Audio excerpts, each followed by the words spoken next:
All right, New Year's resolutions. So this is going to be topic for today for obvious reasons. It's very relevant as it's right around the corner. So I pulled up this real fun statistic here. So researchers suggest that only 9% of Americans that make resolutions complete them. In fact, research goes on to show that 23% of people quit their resolutions by the end of the first week and 43% quit by the end of January. Absolutely insane. So I'm going to share some different strategies, suggestions, recommendations so you don't belong to that statistic because that is just quite sad. But I don't think anyone is super surprised by that, unfortunately. So let's kind of get into it. So first and foremost with New Year's resolutions, and this goes with essentially any goal setting, is make sure it matters. Like a lot, a lot. Okay. Now, this is the first big problem I see with people when they start goal setting. And specifically, I'll stay in my lane with New Year's resolutions, which generally it's weight loss, improving body composition, and things like this. So first thing that people go wrong is they just do not stack enough value on their goal. Why is this important to them? How does their world look when they achieve it? Things like that. So for example, most people are probably I just want to lose a few. I just want to lose weight, blah, blah, blah, blah, blah. And again, don't get me wrong, that can be part of it, but please do not have that as your sole number one goal with nothing else. I'm going to be a little blunt, and I've said this a lot of times, and I'm always kind of tiptoe around it because some people might not like how I word this, but let's just say you're not happy with your weight. That's probably the nicest way to say it. If you have not been happy with your weight for a decade, 2 decades, then why now? What do you really think that you're going to have this amazing flood of motivation and discipline to change after 2 decades? And most of the time, the answer is going to be no, unless there's some big life-changing event intervention that happens. So the one that comes, to my mind easiest is you got a divorce and you're back on the market. Well, shit, now you got a big motivator. What just happened there? Nothing really changed other than just more value. You just attached and strapped on more value to the specific goal of weight loss. But now you have this value of I need to find another partner, blah, blah, blah, blah, blah. Maybe I'm trying to make my ex-partner jealous. I'm making fun of this, but you can see stacking more value, more importance to it will help you reach your goal and help you stay motivated and disciplined. So think about other things. Again, no problem with having weight because you want to look better in a bikini or this or a bathing suit or whatever. That's fine. But let's attach more things.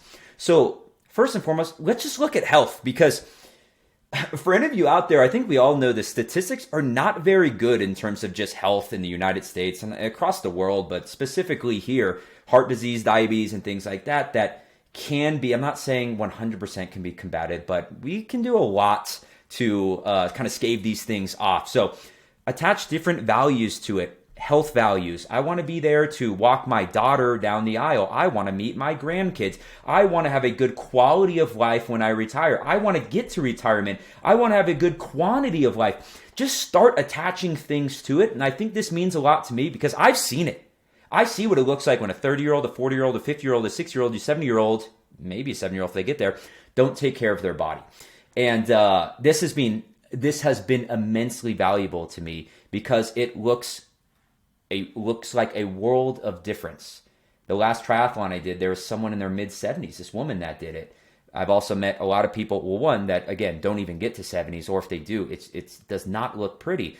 So really think about it and look at some of your loved ones, some of your grandparents, some of the older individuals around you. How have they been gracefully aging? My assumption is the overwhelming majority of people no. So use that as fuel as well. So that's going to be kind of number one, is just make sure it is immensely valuable. And I forgot about one thing. Think about other hard tasks that you do on a frequent basis that you probably don't want to do, but you do it. So biggest example is work, your job. Now I know you're thinking, I need to work. No, you don't. No, you don't. Go start driving around a big city. There's plenty of room for you out there to not work. But you're going to say, well, yeah, but then I can't have a house. We're on to something. Now we're attaching values. So that's the thing. I want a house. I want to provide for my family. I want to be able to buy groceries. These are all values. The more we can stack, the easier it is to stay motivated and disciplined to a goal. So stack as many as you can. Okay, so then number 2 is getting to know a bit about what motivates you, learning about motivation. Did you know that there's technically 11 types of motivation? I actually didn't either. So the main ones that we think about is intrinsic and extrinsic motivation. So, and even if you just do a brief search on that one and get to learn a little bit about that, I think it could be very valuable. But there's also a big number. So internal motivators, competent and learning motivation, attitude motivation, achievement motivation, creative motivation, physiological motivation. And then there's external motivators, which could be incentive motivation, fear motivation, power motivation, affiliation, and social motivation. So again, I'm not saying you need to be an insane motivate expert and read 19 books on it, but just Google around and try to understand and get to know what motivates you personally. This will help out. And I'm sorry, I just have to go on a little sidebar. If you want this to stick to and not be one of those statistics, it's going to take a little bit of work. And the goal here with what I do is not to make it again where you have to research and spend, countless days, hours, months, whatever, getting to know this, but it's going to take a little bit of work too. But again, everything meaningful in life takes some work. All right. So let's go on to number 3, and that's going to be you need accountability. Okay. You do. I think you do. Okay. And whether that's from a partner, a friend, a coach, or personal trainer, you probably need something. And everything is based on a continuum. So right now you might need max motivation. So that could be, again, hiring a trainer where you're scheduling your sessions and doing things like that. And then as you graduate, as you go along this journey, you're going to need less and less accountability. But we all need that. I personally don't need as much accountability for working out, but I need accountability for a ton of things. I have my dad check on me once a month to make sure I'm paying taxes and different shit like that. So we all have our strengths and weaknesses, okay? Just because I fitness figured out and worked out for me doesn't mean I have all these other aspects in my life. So please, please, please keep that in mind, but find an accountability partner, okay? All right. And then another little sidebar here is I read a book a couple years ago called The 4 Tendencies by Gretchen Rubin. I think it's another great thing of just delving in and understanding what kind of motivates you, what will help with accountability. So what I mean by that is some people, letting someone else down is more valuable, is more hurtful than letting themselves down. And learning that about yourself can help, again, staying motivated and disciplined and essentially just on this journey to your goal. And quickest example of that is like the traditional stereotypical mother, the one that identifies through and through as a mom. So for them, if they say, oh, you need to do this for yourself, that might not be a big motivator. But if you're not around, you can't be a mother. You can't do this for your children. So having them switch that paradigm and more doing it, and again, it will still be meaningful for them, but doing it and looking through the lens of I'm actually doing this for my children because I want to be there for forever or whatever, as long as I possibly can, because I'm not there, I can't be a mother, and that's what I identify. So just learn about that. All right, number 4, and we're going to say commit. And I mean commit. All right, and this could be, and I know it sounds corny, you can write a damn contract for yourself, okay? If it's something big, realize that this will also come with an identity shift. And this is something that most people have a very, very hard time with it. But I've listened to a lot of podcasts and watched a lot of things where these people make big, big changes. And they almost had to like kill that old version of themselves. Realize that you are not the fat guy, okay? And again, much easier said than done, but some of that identity needs to die. And you do have to kind of reinvent yourself to the person that you want to be or you are, okay?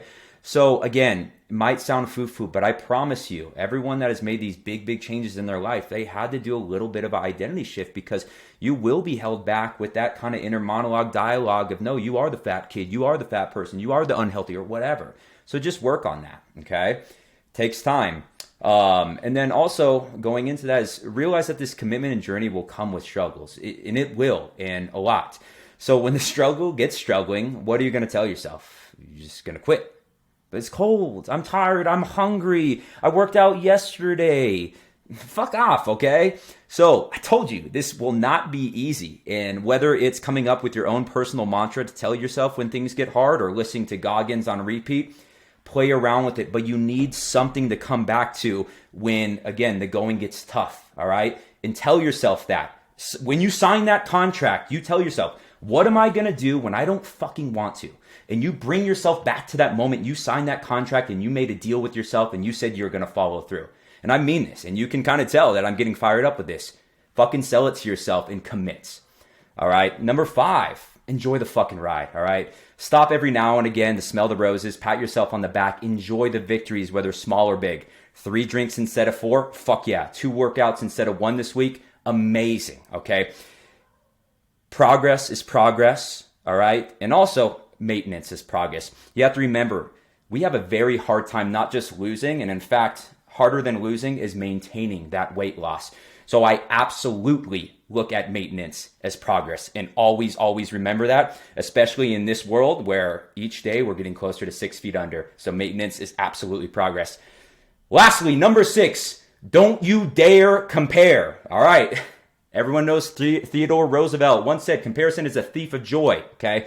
So just don't fucking do it. I know, much easier said than done. I know, well, Barbara lost this weight and Dan lost this weight and I'm trying so hard. Don't you fucking dare do that. It's only, again, going to rob all joy that you have, okay?